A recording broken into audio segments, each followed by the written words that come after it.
você acha que a gente pode entrevistar um cliente para saber se ele está ou não está interessado na ideia que a gente tem para criar um app? Será que a gente vai ter que sair de lá com checklist? Será que a gente vai ter que já fazer as pessoas assinarem o aplicativo, comprar uma assinatura? Ai meu Deus, isso tudo é o que passa na nossa cabeça, mas o que a gente tem que fazer é totalmente diferente, porque isso são só ações de desespero e eu não quero que você tenha que passar por isso. Então, o nosso assunto é esse, como entrevistar clientes para realmente conseguir validar a ideia e não ficar só na tentativa e erro.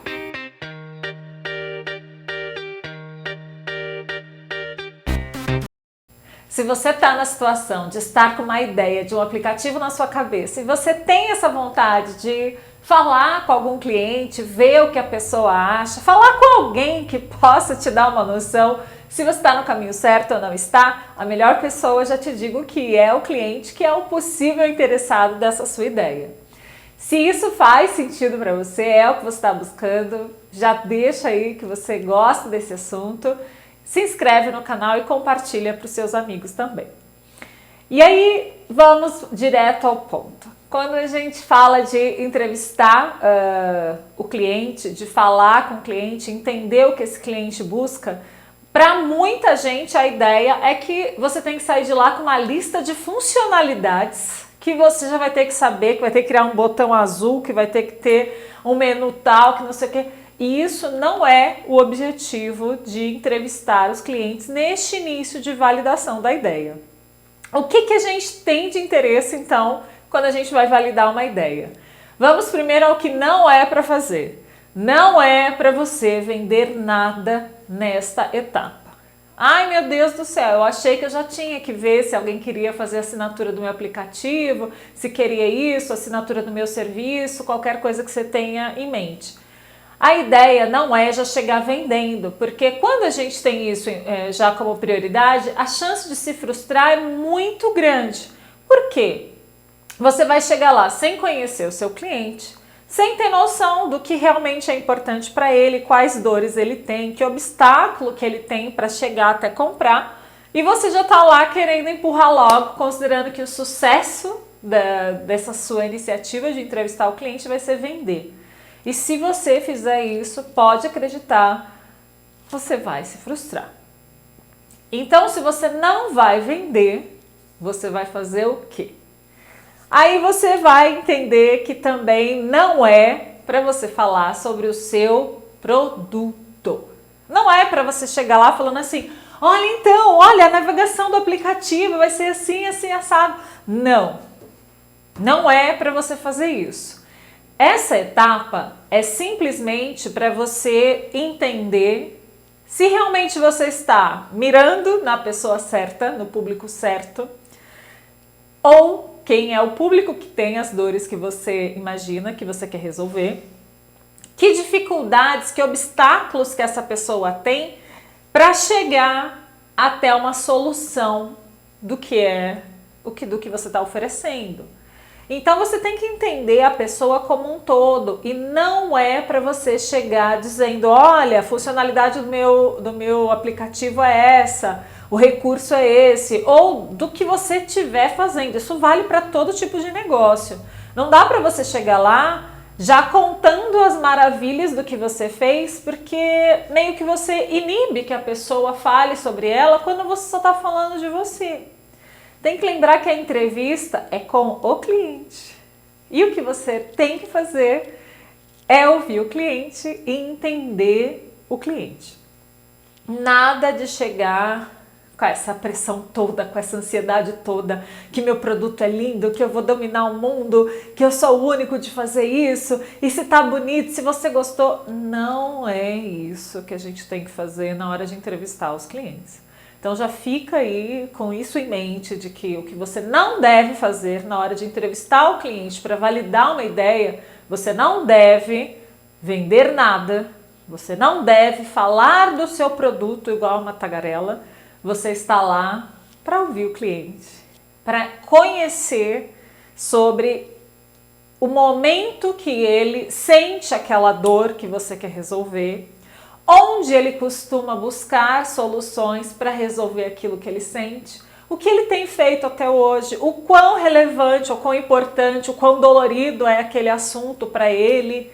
Então são coisas que você vai tatear para você ver assim, esse terreno tem chance de dar certo ou não tem? Esse terreno, digamos, essas pessoas que eu estou entrevistando, elas têm chance de se interessarem pelo produto que eu tenho em mente em fazer. Lembra que você não fez ainda, tá? O ideal é que você vá entrevistar os clientes sem você ter ainda o produto criado, porque é para você aprender com essas entrevistas e aí só depois você pode levar adiante sua ideia.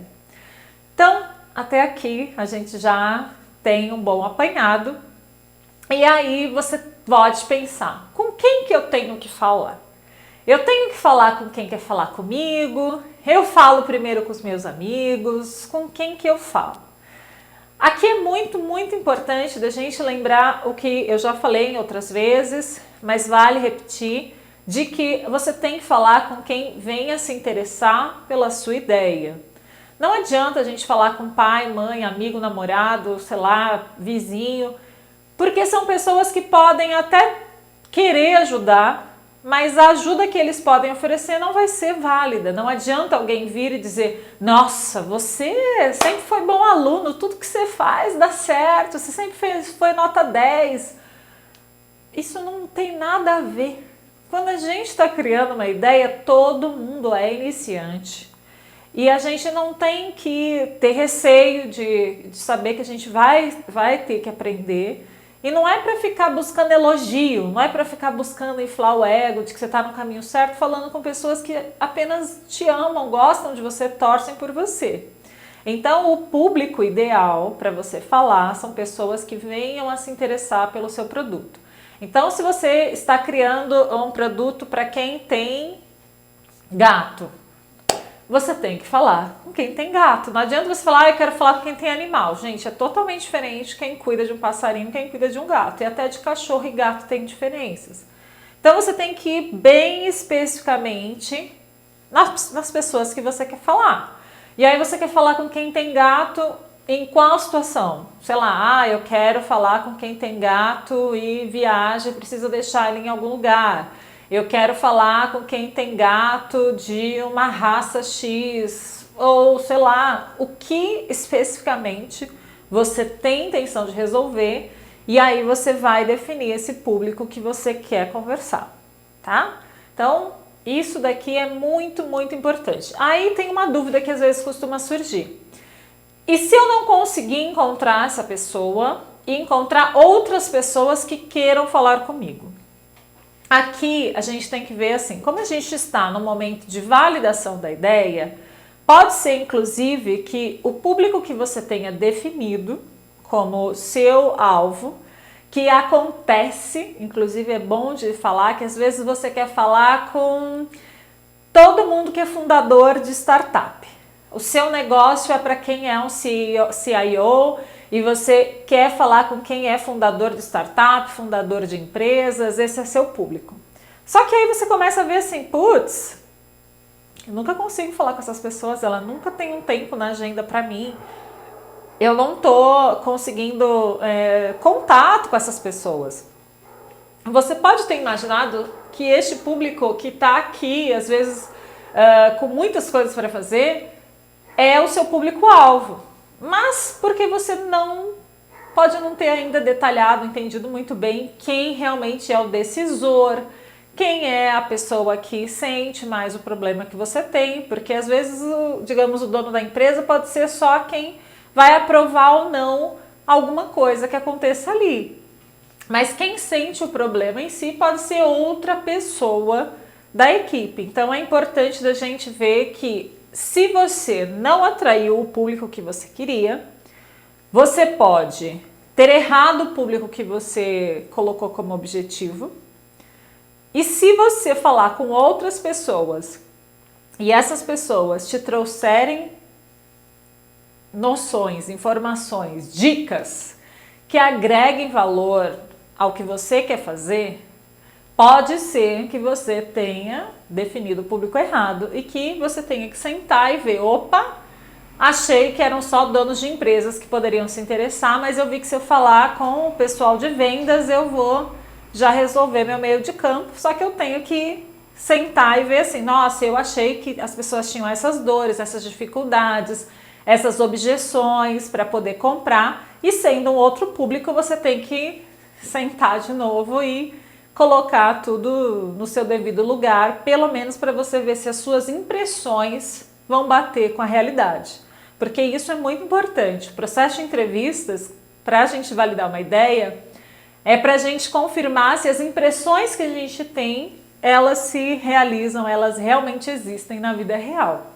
Não é que você tem que sair tipo, com uma venda nos olhos e sair perguntando sem ter feito nenhuma lição de casa. É importante de você ver se você sente que você está no caminho certo ou não.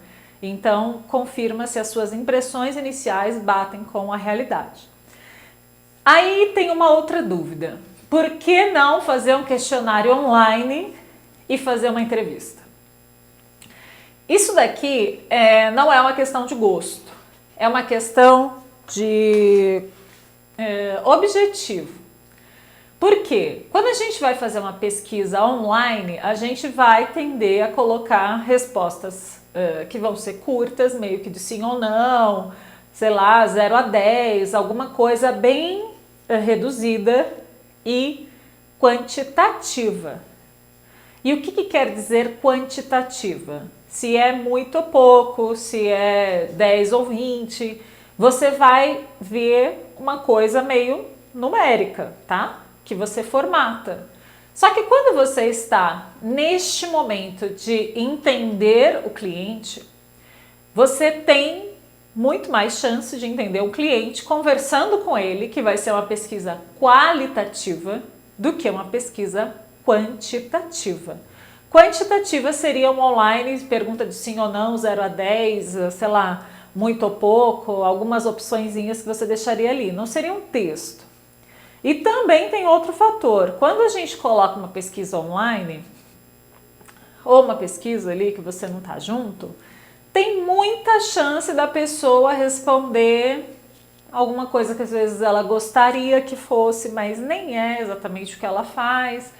Então, assim, dá margem para você ficar mais distante do que você quer descobrir, e indo para a entrevista você consegue se aproximar mais.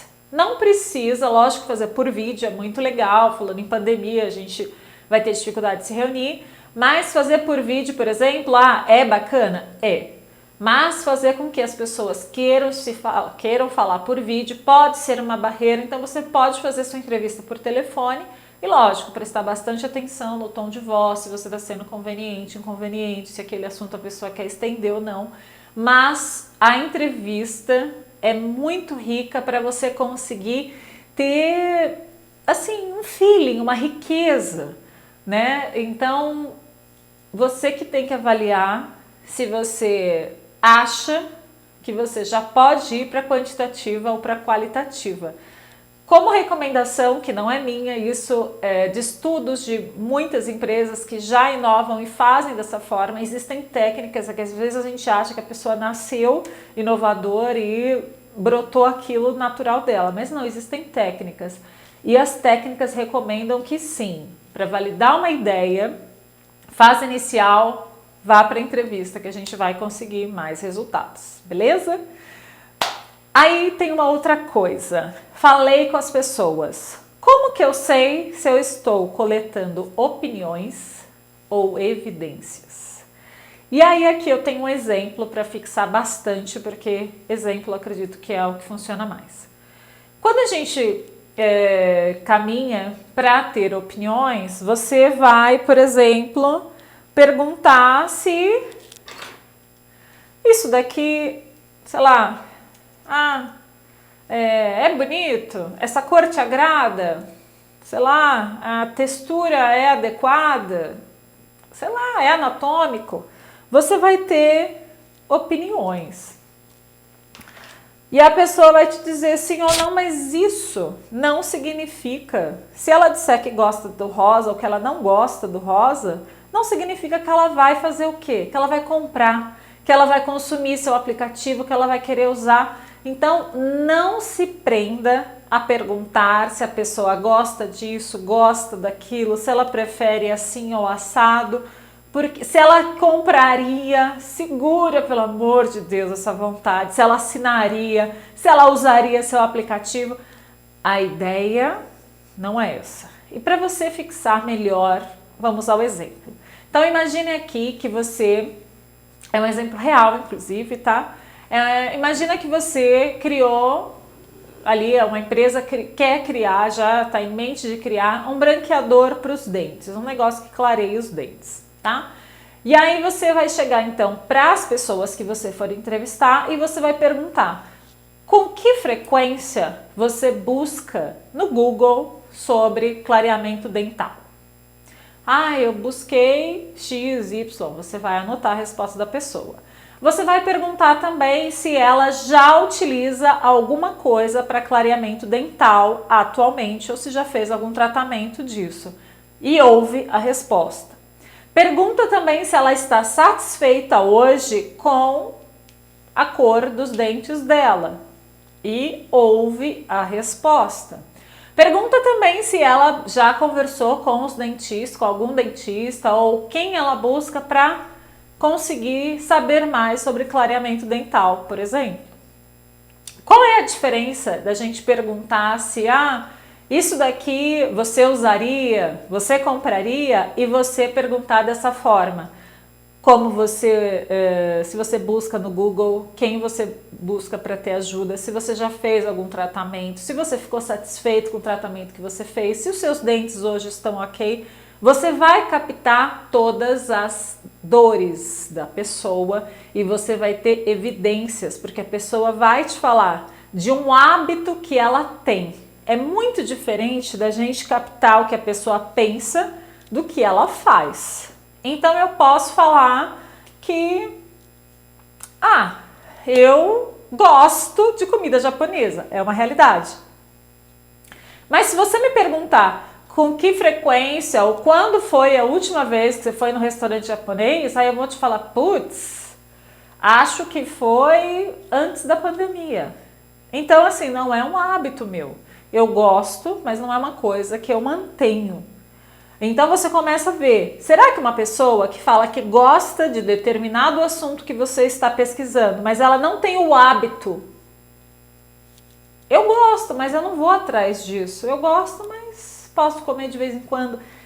Será que essa pessoa que não tem essa frequência, que nem lembra quando foi a última vez que fez aquilo que você queria, é alguém interessante para você? Com certeza não. Então, não pergunte por coisas de opiniões do que a pessoa pensa. Resgate e vá no caminho para você identificar o que ela faz. Porque é o que a gente faz que mostra quem a gente é, o que a gente quer realmente, né? É igual a pessoa que fala que quer emagrecer, mas o que ela faz para isso? Nada. Então, você começa a ver que só querer não é exatamente uma pessoa que pode estar pronta para consumir aquilo que você quer fazer. Me fala se ficou claro, coloca nos comentários, porque essa parte pode ficar confusa e eu quero muito poder ajudar e clarear essa dúvida para você.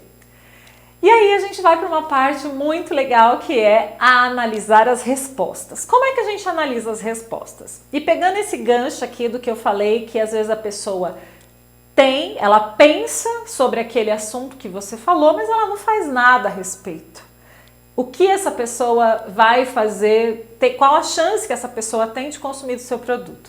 Então, para a gente conseguir analisar as respostas das perguntas, aqui tem uma organização que clareia muito, tá? Que é essa aqui. Eu vou trazer mais para frente para ficar mais fácil de ver. Então, aqui nós temos o seguinte. Vou começar de baixo, tá? Opa! A primeira pessoa que você pode identificar, com base nas entrevistas que você fez, nas respostas, são pessoas que possuem o problema. Então, são essas pessoas que elas podem ter falado que, já pensei em clareamento dental, já pensei em emagrecimento, já pensei em buscar um investidor. Enfim, ela vai falar que já pensou, já buscou, por exemplo, ou já buscou não, já pensou a respeito disso, tá? É essa pessoa aqui, ela já pensou a respeito. E às vezes ela pode ter só pensado e pronto. Aqui, por exemplo, você vai ter que identificar se a pessoa ela está ciente que ela tem o problema. O que significa isso? Quando você fala assim, olha, vamos supor que a gente está falando de investimento. E aí você fala assim, você já buscou formas de você guardar dinheiro? Digamos que você perguntou aberto. E a pessoa fala que sim. Então, beleza, ela já pensou em formas de guardar dinheiro.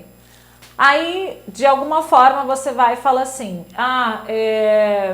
você sabe que deixar o dinheiro na poupança não é uma boa ideia? Porque, às vezes, assim, a pergunta aberta, se ela já buscou sobre formas de guardar dinheiro, investimento, a pessoa considera que poupança também é uma opção. E aí você fala assim, você sabe que poupança, ou sei lá, você deixa seu dinheiro, você sabe não, você deixa seu dinheiro na poupança, porque aí você vai ter os dados, né? Você costuma guardar o seu dinheiro na poupança?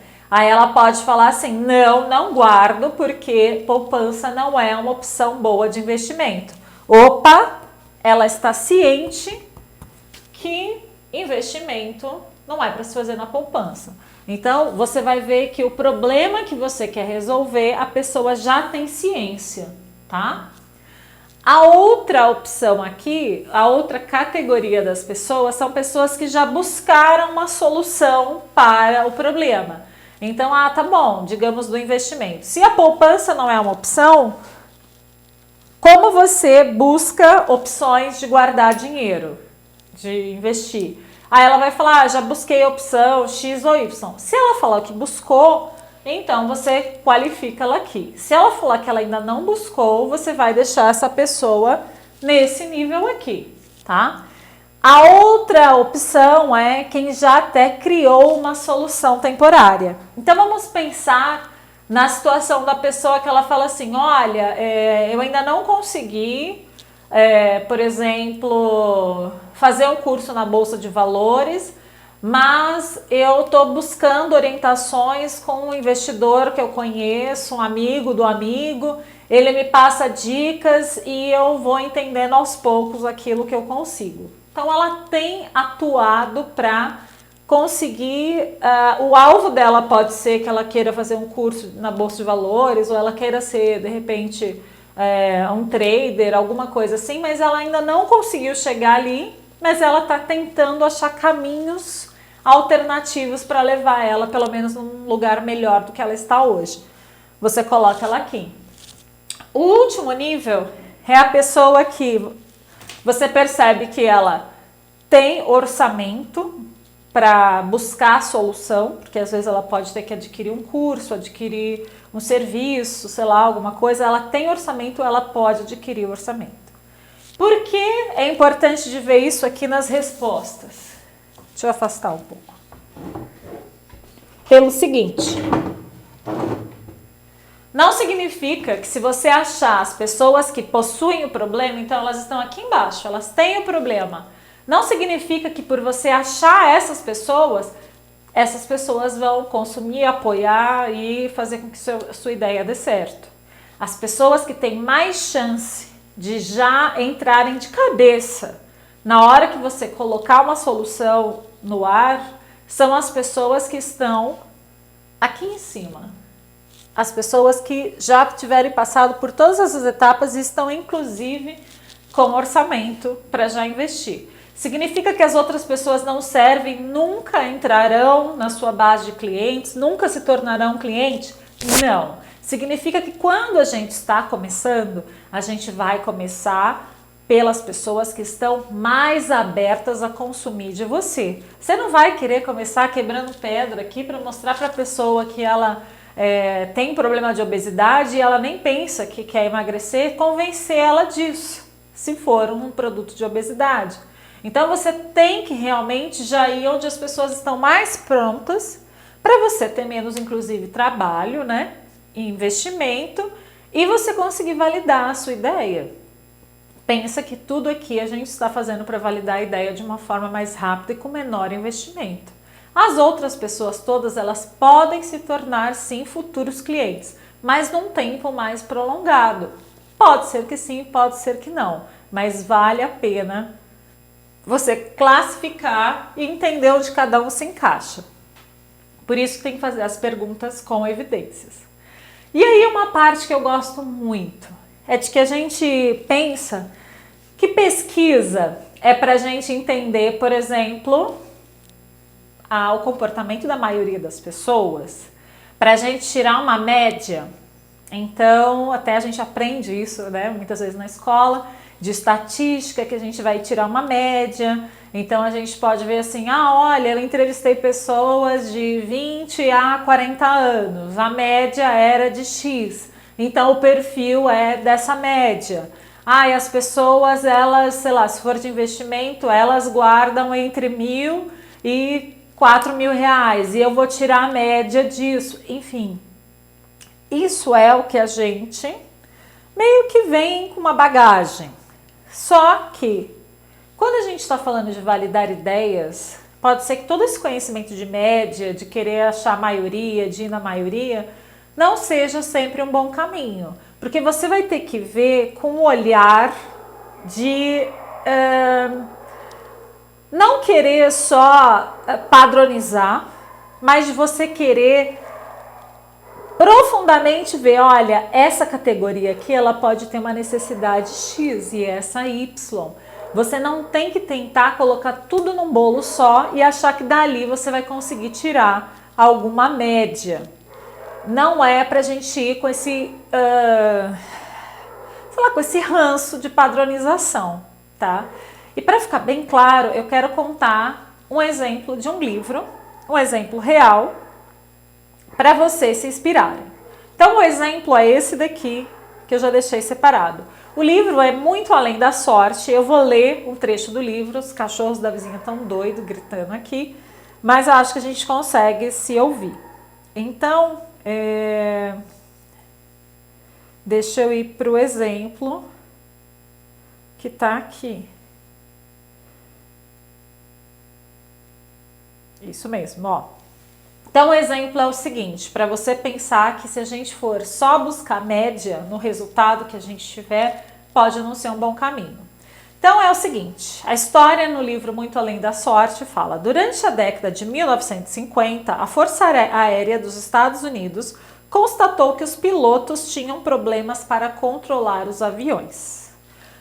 Como relatado aqui pelo diretor do programa, aí fala aqui o programa que era da Harvard. Aí ele fala assim, a Força Aérea presumia que o problema fosse treinamento deficiente ou erro do piloto. No entanto, uma avaliação revelou a origem do problema. As cabines tinham um defeito de projeto. Elas haviam sido pensadas para um piloto de estrutura média na década de 1920. Como era óbvio que os americanos haviam ganhado uma estrutura desde então, a Força Aérea decidiu atualizar as medidas desse piloto médio.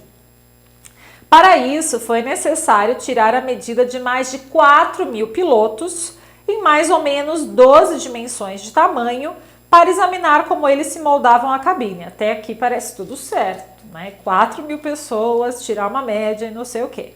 Vai observando. Se essas cabines pudessem ser reprojetadas para se amoldar ao piloto médio da década de 1950, o problema provavelmente seria resolvido. Concluindo, isso era a conclusão da Força Aérea. Mas quantos pilotos de fato se enquadravam na definição da média? Aí, nenhum, relatou Rose, que era a pessoa que estava fazendo a pesquisa. Todo piloto tinha o que Rose chamou de perfil irregular. Alguns tinham pernas longas, enquanto outros tinham braços longos. A altura nunca correspondia com um tórax ou uma cabeça do mesmo tamanho. E assim por diante. As cabines projetadas para todos não se ajustavam a nenhum. Olha como isso é forte. Quando a Força Aérea finalmente desprezou as suposições básicas, surgiu a poltrona ajustável. Essa questão de médio não existe na vida real. Inovar em direção à média é uma receita para o fracasso. Eu gostei muito desse exemplo e eu achei que fazia todo sentido de compartilhar, porque a gente vem com muitas coisas que a gente acha que está certo, que a gente sabe o caminho, e quando a gente fala que entrevistar pode ser uma coisa simples, a gente se depara com muitas dúvidas, e essas foram as principais que eu tentei, selecionar para poder já esclarecer e você seguir adiante com a sua entrevista, ter sucesso, voltar aqui e me falar, mas antes, curtir o vídeo, compartilhar e se inscrever no canal, porque o que eu quero é que você consiga criar todas as ideias relacionadas a um aplicativo ou software com mais chance de sucesso. Me conta como foi o seu processo de entrevistar clientes, que eu vou adorar saber. Até o próximo vídeo. Tchau!